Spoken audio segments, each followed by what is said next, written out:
Salut les gars, c'est Johan, bienvenue sur Kaikaku et aujourd'hui on va voir comment faire des dips clean en partant de 0. Allez, c'est parti.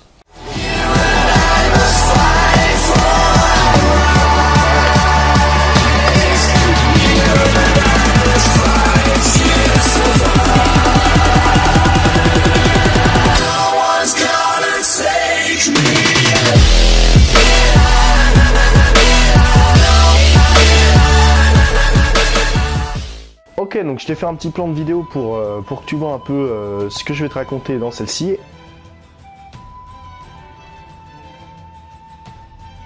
Ok, donc ce que je te propose par rapport à l'échauffement, c'est de commencer par 5 minutes de corde à sauter. Sur les dips, il va y avoir 3 endroits super importants à échauffer. Ça va être tes épaules, tes coudes et tes poignets. Surtout les épaules. Donc on commence par les épaules. Les épaules, quelque chose de très classique. Tu vas faire des mouvements de bras. Donc tu vas faire 20 dans un sens, 20 dans l'autre, de plus large à plus resserré. Quand tu as fait ça, tu peux passer au moulinet des coudes. Donc très classique, hein, c'est le truc que tu faisais en EPS là, quand tu étais en 6ème. Bon, tu le fais tranquillement, bien comme il faut, belle amplitude. Et voilà, et t'en fais 20 de chaque. Et enfin, tu vas finir avec des mouvements de poignet classiques. Tu vas pouvoir faire un peu de tricep extension. C'est le principe, c'est tu te soulèves, c'est un peu comme une pompe, mais où tu utilises en fait que tes triceps. Vas-y doucement, mets tes mains assez loin du corps, ça sera plus simple pour toi. Tu peux faire aussi quelques pompes, ça va pas te faire de mal.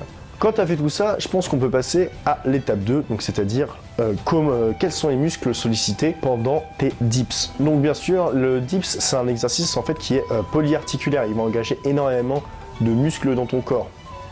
Néanmoins, on peut dire qu'il y a à peu près 3 muscles qui sont beaucoup utilisés quand tu vas faire tes dips. Et c'est d'ailleurs les muscles que tu cherches à développer quand tu fais tes dips.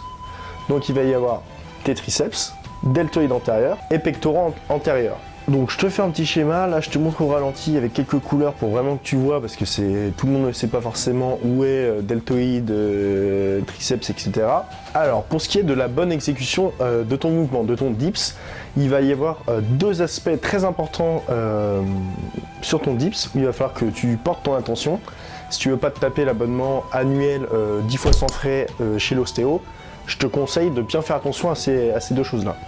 Il va y avoir comment tu vas positionner tes coudes. Tes coudes, quand j'ai commencé, vu que j'avais pas assez de force en fait pour faire un dips, au lieu que j'ai mes coudes qui soient comme ça, donc en gros que je me penche vers l'avant et mes coudes qui partent par derrière, j'avais tendance à avoir mes coudes qui partaient sur le côté. En fait là ça va être beaucoup moins tes triceps qui vont travailler, et vu que c'est pas une bonne exécution, tu risques de te blesser, donc ça sera un peu dommage. Tu vas voir la différence, si tu fais cette erreur là, tu vas voir que d'un coup ça va devenir un peu plus difficile. C'est toujours pareil, quand tu vas pas avoir assez de force, tu vas être recroquevillé comme ça avec les épaules en avant, tu vas descendre et en fait là, boum, là la blessure elle va arriver, ta petite tendinite, elle arrive tranquillement mais sûrement. Par contre, si tes épaules déjà, tu les balances en arrière et vers le bas, et voilà, et tu restes vraiment le torse un peu bombé, et tu descends. Et en fait, tu vas pas chercher à avancer la tête ou quoi, tu vas essayer d'envoyer ton buste en avant et de rester gainé. Ça, c'est 2 aspects, on va dire, fondamentaux où il faut que tu fasses gaffe si tu veux bien réussir tes dips. Voilà, donc maintenant qu'on a bien posé les bases, on arrive au moment le plus important, c'est-à-dire comment tu vas faire pour passer de 0 dips où tu galères complètement à réussir à en faire plusieurs et après à passer des exercices un peu plus avancés. Bah là, tu vas pas avoir le choix, c'est-à-dire ça va pas être sexy comme truc, mais tu vas devoir faire des bench tips. Donc les bench tips, c'est des trucs où tu te trouves soit une chaise, soit un banc, tu te mets en arrière et tu descends. Donc là, tu vas avoir plusieurs variations parce que dès le début, tu vas pas pouvoir forcément y arriver. Le principe, c'est plus tu as tes pieds qui sont près de toi, moins tu vas avoir de stress sur tes épaules et tes triceps, plus ça va être facile. Plus tu éloignes tes pieds ou les surélèves, plus ça va devenir difficile parce que plus il va y avoir de poids à soulever quand tu fais le mouvement, l'extension. Donc plus tu vas avoir de poids sur tes triceps et tes épaules. Bon, on en a déjà parlé tout à l'heure, on a 3 muscles à renforcer pour bien réussir les dips. On a donc les deltoïdes antérieurs, les pectoraux antérieurs et les triceps.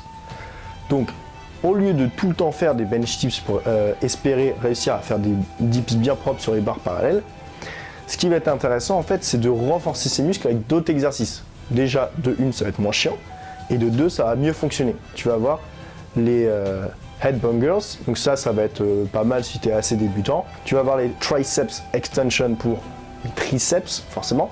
Et ça, pareil, je te montre les différentes progressions. Donc comme je t'expliquais tout à l'heure, plus tu as les mains qui sont éloignées de toi, plus ça va être facile en fait de remonter. Quand tu vas avoir les mains sous les épaules en position pompe, tu vas voir que pour abaisser tes coudes au sol puis les remonter, là ça va être une autre difficulté. Donc encore une fois, tu peux jauger en fait par rapport à ton niveau pour faire en sorte que l'exercice soit plus ou moins facile. Donc ça c'était le deuxième exercice. Troisième exercice hyper important, ça va être les pompes en cœur ou en diamant. Les pompes en cœur ou diamant, elles sont super importantes pour renforcer tes triceps. Alors petite parenthèse, mais en fait tes pompes, plus tes mains vont être écartées, plus tu vas utiliser tes pectoraux, plus elles vont être rapprochées, plus tu vas utiliser tes triceps. Donc là, vu qu'elles sont très rapprochées, c'est full triceps. Tu peux mettre du travail aussi sur tes épaules, surtout si tu commences à surélever tes pieds. Donc quand tu commences à faire des pompes en cœur surélevées, je pense que tu dois avoir le niveau pour t'attaquer au vrai dips. Bon, tu vas enfin pouvoir aller sur tes barres parallèles. Donc sur tes barres parallèles, là, tu vas essayer de faire un dips. Si tu y arrives, tant mieux, et là tu vas pouvoir commencer ta progression. Si tu n'y arrives pas, t'inquiète pas, tu as encore. Donc tu peux continuer ces exercices-là. Ou alors tu vas pouvoir commencer à faire deux choses. Soit tu fais des dips négatifs, donc c'est simple, tu sautes pour arriver en haut de la barre, tu retiens la descente et tu fais bien le mouvement. Ou alors tu prends un élastique, tu le mets dans tes deux mains, tu mets tes genoux dessus et voilà. Et là tu vas sentir que du coup ça va forcément ralentir en fait ta descente parce que ton poids, tu vas être allégé en fait sur l'exercice. Et ça va pouvoir te permettre de bien sentir comment on fait l'exercice. Donc ça c'est deux choses que tu peux faire. Et au bout d'un moment, tu vas voir, tu vas réussir à faire tes dips. La petite parenthèse, c'est plus trop débutant, on va dire, mais c'est pour ceux qui arrivent enfin à faire des dips. Donc voilà, tu as commencé à faire pas mal de dips, tu arrives à en faire 10 d'affilée. Ce que je te propose, c'est de faire quelques exercices un peu plus chauds, un peu plus avancés. Donc ce que tu peux faire, c'est soit des dips avec les mains décalées, tu vas voir. Donc tu peux faire décaler et tu avances. Tu peux essayer de faire des dips un peu explosifs, claquer pour ceux qui arrivent, etc. Ce qui peut être très intéressant aussi, c'est de faire les dips single bar. Donc ça, tu vas voir, c'est juste, tu te mets sur la même barre, tu descends, tu fais en sorte que ton ventre touche la barre, tu restes gainé et tu remontes. Et tu vas voir, ça t'aidera beaucoup pour le muscle up, dont on parlera une prochaine fois. Voilà, j'espère que cette vidéo t'aura plu, que tu vas bien défoncer tes triceps, que tu vas performer au niveau des dips, les faire bien clean, ne pas prendre un abonnement chez l'ostéo. Écoute, et puis on va se retrouver pour une prochaine vidéo. En attendant, n'hésite pas à lâcher un petit commentaire pour me dire quel exercice tu utilises pour améliorer tes dips ou si j'ai oublié quelque chose sur la technique. Expose-moi le pouce bleu, abonne-toi et puis on se retrouve dans une prochaine vidéo sur les muscle up. Allez, ciao!